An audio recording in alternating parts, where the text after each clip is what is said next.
ये बेटे एक पैट्रियट फिल्म है, देशभक्ति की फिल्म है और this is a biography of Pandit Nathuram Godse.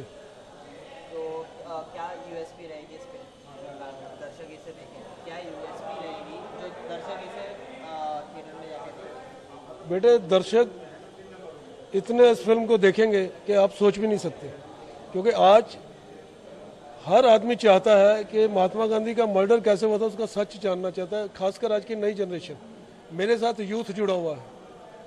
तो सर आपसे जानना चाहेंगे कि आपने बहुत सारी ऐसी फिल्म पैट्रियोटिक फिल्म भी की है, तो इसमें क्या खास बात लगी है आपको? नथुराम गोडसे इस नाम में ही एक धमाका है, एक बहुत शक्ति है, ऊर्जा है। और मैंने जैसे आपने कहा कि मैंने काफ़ी हिस्टोरिकल फिल्में की हैं। इससे पहले मैंने क्रांतिवीर राजगुरु नाम की फिल्म की थी, उसमें मैंने भगत सिंह का काम किया था। और पता नहीं मेरा क्या हाँ, जैसे कहते हैं कोइंसिडेंस है। और कई बार राष्ट्रभक्ति से निगड़ित जो फिल्में होती हैं मुझे काम करने का मौका मिलता है। इसमें मैं नारायण आप्टे का कैरेक्टर कर रहा हूँ, जो नथुराम जी के साथ आखिर तक डटे रहे, उनके साथ ही फांसी पर चढ़ गए हंसते हंसते। तो मुझे इस फिल्म में इंटरेस्टिंग ये लगा कि ये फिल्म सिर्फ डॉक्यूमेंट्री नहीं है। किसी भी जब एक बायोग्राफी बनती है तो ज़्यादातर उसका डर होता है कि वो कहीं डॉक्यूमेंट्री टाइप या फिर एक ज़्यादा प्रीचिंग ना हो जाए। ये हमारे जो डायरेक्टर है और राइटर हैं प्रभाकर जी ने बहुत ही खूबसूरती से उसको लिखा है और उसे मनोरंजनात्मक बनाया है, मतलब एंटरटेनिंग बनाया है। कोई एक नथुराम जी का जो एक अपना चरित्र है वो इतना घटनाओं से भरा हुआ है कि वो सारी घटनाएं लोगों तक पहुंचनी चाहिए। और जो अंतिम सत्य है, जैसे कहा है कि उनका जो कोर्ट वाला जो सीक्वेंस था, जब जो बताया उन्होंने कोर्ट में जो दबाया गया पूरी तरह, वो खुल के सामने आना चाहिए। तो ये सारी चीज़ें उसमें हैं। तो मेरे ख्याल से जैसे मैंने कहा कि उनके नाम में ही एक बहुत बड़ा धमाका है, एक ऊर्जा है। तो ये ऊर्जा, ये सारी बातें आज के जनरेशन तक पहुँचे, यही इस फिल्म का मेन उद्देश्य है मेरे ख्याल से। जो राइटर है, डायरेक्टर है, कहीं ना कहीं उन्होंने तो रिसर्च की है। आपने कितना रिसर्च किया आपके कैरेक्टर? बिल्कुल, मैंने भी रिसर्च किया है और हमारा रिसर्च अब भी जारी है। उनके बाद मतलब नारायण आप्टे के बारे में पढ़ना, वो कहाँ से थे, किस एरिया से बिलोंग करते थे, उनका जो एजुकेशन है वो कहाँ तक हुआ था, उनकी विचारधारा कहाँ थी, कैसी थी, वीर सावरकर से कितने प्रेरित थे। ये सारे चीज़ों में एक तो आउटर, जैसे हमको कहते हैं कि बाहरी जो एक प्रेजेंटेशन होता है वो तो है, वो तो एक सपोर्ट मिलता है, लेकिन अंदरूनी जो इंटरनल जो कैरेक्टराइजेशन जो होता है वो मेरे ख्याल से बहुत ज़रूरी है एज एन एक्टर। तो वो हमारा जारी है। कहीं ना कहीं इन सब के पीछे एक आर्ट डायरेक्टर का हाथ होता है। माहौल कैसा रहेगा, सेट कैसा रहेगा, तो क्या कुछ आपने इसमें रिसर्च किया? बेसिकली पहली बात मैं शुक्र अदा करूँगा सुनील प्रभाकर जी का, जिन्होंने फिल्म पे काम करने के लिए मुझे मौका दिया। और थैंक यू फॉर संतोष राय जो हमारे फिल्म के प्रोड्यूसर्स हैं। अब ये फिल्म का जो सब्जेक्ट है, ये सब्जेक्ट ही ऐतिहासिक है। इसको करने के लिए सब बहुत हम लोगों ने 4 महीने से काफ़ी रिसर्च किया है। उसके बाद ये जो सेट हम लोग लगाया था, पहला दिन जो सेट हुआ था भरतनाट्यम का, ये बहुत ही खूबसूरत सेट हुआ था। इसके बारे में मतलब सुनील जी ने बताया कि हमें ऐसा कॉन्सेप्ट चाहिए, ऐसा कितना, तो मतलब उनके जो सोच विचार है बहुत बढ़िया है। उसके हिसाब से सेट हमने बहुत अच्छा किया। और नेक्स्ट सेट जो लगाया था अभी आप देख ही रहे हो कैसा है। तो आगे क्या देखने को मिलेगा? क्या कुछ कौन सा जो लोकेशन कहाँ जाएगी, क्या कुछ? अभी देखिए आगे अभी चल रहा है। अभी अगर फिल्म आगे चलती है तो फिर आगे हम कुछ सोचेंगे सब्जेक्ट, क्योंकि हमारे सब्जेक्ट हमने पूरी स्टडी कर ली है। खाली अब फ्लोर पे जाएगा तो शुरू कर देंगे।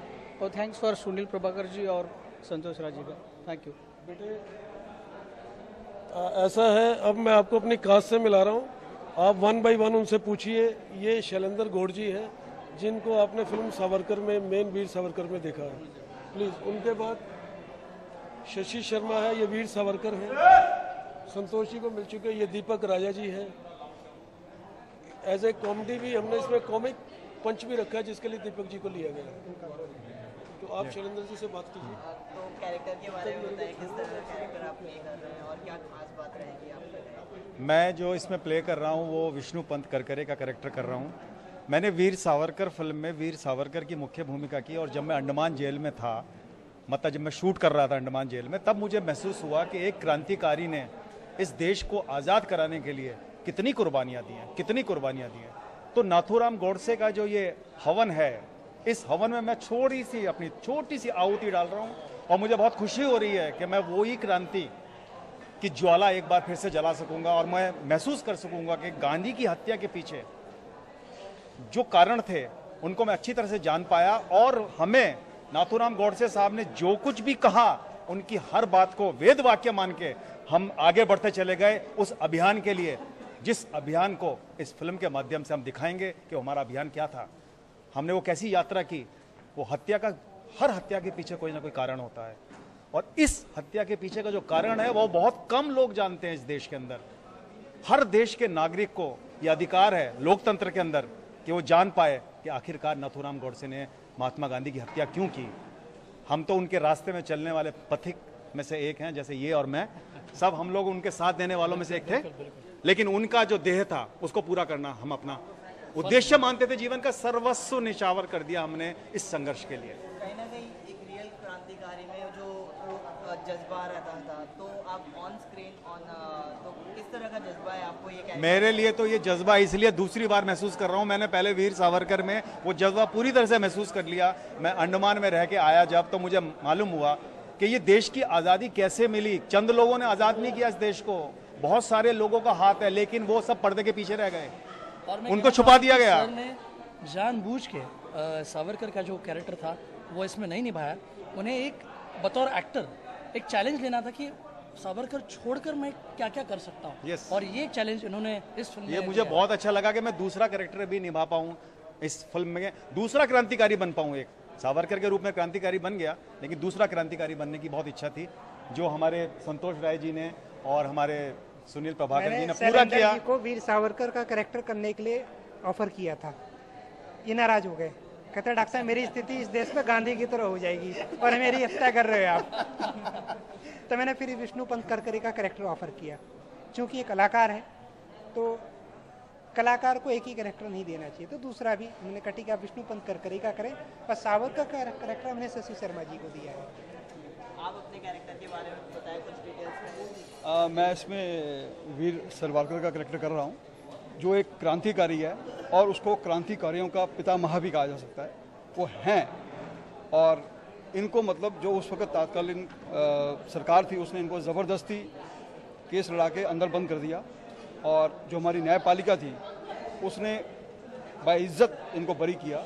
और डॉक्टर अंबेडकर भी इसी हक में थे कि गवर्नमेंट ने जो इनके साथ किया गलत किया है, इनका कोई कसूर नहीं है, इनको बरी होना चाहिए, और मैं बाइज्जत बरी हुआ। मैं बहुत खुश हूँ। मैं पिछले 25 साल से काम कर रहा हूँ, पर इस तरह की फिल्म मैं पहली कर रहा हूँ, और मैं शुक्रगुजार हूँ सुनील प्रभाकर जी का कि जिन्होंने मुझे इस काबिल समझा और मुझे वो करैक्टर दिया, और मैं कोशिश करूँगा कि इस करैक्टर को भरपूर मेहनत से निभाऊं और आप सबको अच्छा लगे। शुक्रिया। बतौर कलाकार क्या कुछ कहेंगे आप ऑडियंस से? मैं ये कहूँगा कि बहुत ही अच्छा सब्जेक्ट ये उठाया है। मुझे लगता नहीं कि इस तरह की फिल्म आज तक कभी हिंदुस्तान में बनी होगी, और मैं चाहूँगा कि लोग इस फिल्म को ज़रूर देखें और उनको पता लगेगा कि हर करैक्टर के बारे में, गांधी जी के बारे में, गॉडसे के बारे में, जो जो करैक्टर काम कर रहे हैं। तो मैं सबसे विनती करूँगा कि इस फिल्म को ज़रूर से ज़रूर देखें। शुक्रिया।